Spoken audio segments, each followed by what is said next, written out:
नमस्कार, मैं doctor Preeti Paliwal, centre head consultant reproductive medicine Neelkanth IVF centre Kota से। आज हम बात करेंगे सेकेंडरी इनफर्टिलिटी के बारे में। यदि किसी कपल के पहले एक संतान है या पहले गर्भधारण कर चुके हैं किंतु दूसरी बार गर्भधारण करने में समस्या उत्पन्न हो रही है, तो इसे हम सेकेंडरी इनफर्टिलिटी कहते हैं। प्राय देखा गया है कि आजकल कपल्स में महिला की उम्र अधिक हो गई है और बढ़ती उम्र के साथ में सेकेंडरी इनफर्टिलिटी की समस्या ज़्यादा देखी गई है, क्योंकि महिलाओं के अंडों की गुणवत्ता उम्र के साथ में कम होती जाती है या उसमें खराबी आई जाती है। प्राय देखा गया है कि डिलीवरी 2 बच्चों के बीच में 18 महीने का गैप रखना ज़रूरी है, क्योंकि यदि समय से पहले आप कंसीव कर लेते हैं तो अगली प्रेगनेंसी प्रीमेच्योर डिलीवरी में तब्दील हो जाती है और जो गर्भस्थ शिशु है उसका वज़न भी काफ़ी कम रह जाता है। जानेंगे सेकेंडरी इनफर्टिलिटी के कुछ कारणों के बारे में।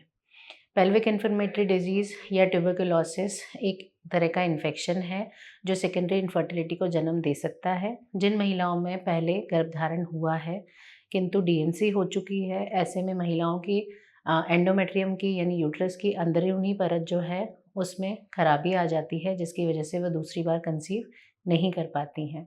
यदि महिला को पहले एक्टोपिक प्रेगनेंसी हो चुकी है यानी ट्यूब में प्रेगनेंसी ठहर चुकी है, तो उस ट्यूब के डैमेज होने की वजह से भी महिलाएं दूसरी बार गर्भधारण करने में अक्षम हो सकती हैं। जिन महिलाओं में पीसीओडी की समस्या है या फिर एंडोमेट्रियोसिस की समस्या है, ऐसी महिलाओं के अंडे भी गुणवत्ता के रूप से अच्छे नहीं बनते हैं और महिलाएं दूसरी बार गर्भधारण करने में असक्षम महसूस कर सकती हैं। महिलाओं के गर्भाशय में विकार जैसे सेप्टम, पॉलिप या फिर फाइब्रॉइड, इनकी वजह से भी रुकावट या बाधा उत्पन्न हो सकती है, जिसकी वजह से दूसरी बार में गर्भधारण करने में समस्या उत्पन्न हो सकती है। पिछली प्रेगनेंसी की वजह से यदि वज़न काफ़ी बढ़ चुका है या फिर काफ़ी कम हो चुका है, तो ऐसी महिलाओं में भी हार्मोनल डिस्टर्बेंस होता है व इसकी वजह से वो गर्भधारण नहीं कर पाती हैं।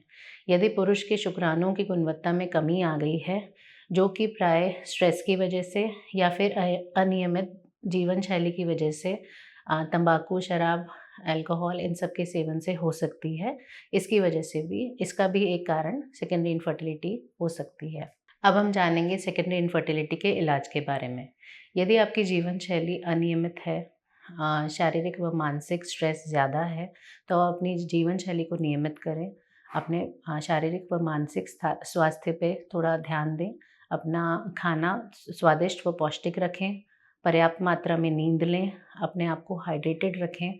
हल्की-फुल्की एक्सरसाइज़, योगा, मेडिटेशन से अपने दिमागी स्ट्रेस को कम करें। इसके अलावा धूम्रपान, अल्कोहल, तंबाकू इन सब के सेवन से बचें।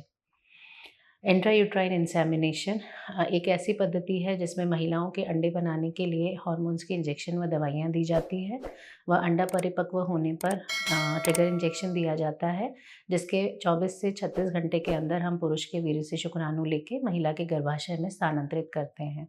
इससे भी सेकेंडरी इनफर्टिलिटी के कई केसेस में सफलतापूर्वक प्रेगनेंसी देखी गई है।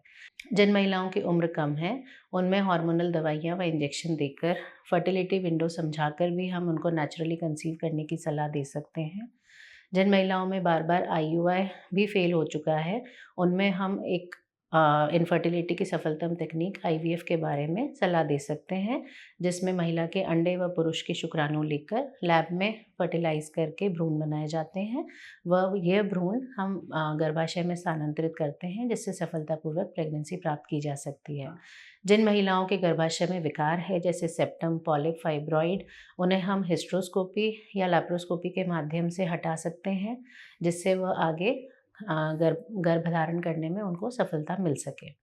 यदि आप ऐसे कपल हैं जिनको पहले से एक संतान है या बार-बार प्रेगनेंसी तो ठहरती है किंतु बच्चे का जन्म अभी तक नहीं हो पाया है या आप सेकेंडरी इनफर्टिलिटी से जूझ रहे हैं, तो आप आगे जानकारी के लिए हमें नीचे दिए गए नंबर पे मैसेज कर सकते हैं, कॉल कर सकते हैं या हमारी क्लिनिक आके हमसे परामर्श ले सकते हैं। धन्यवाद।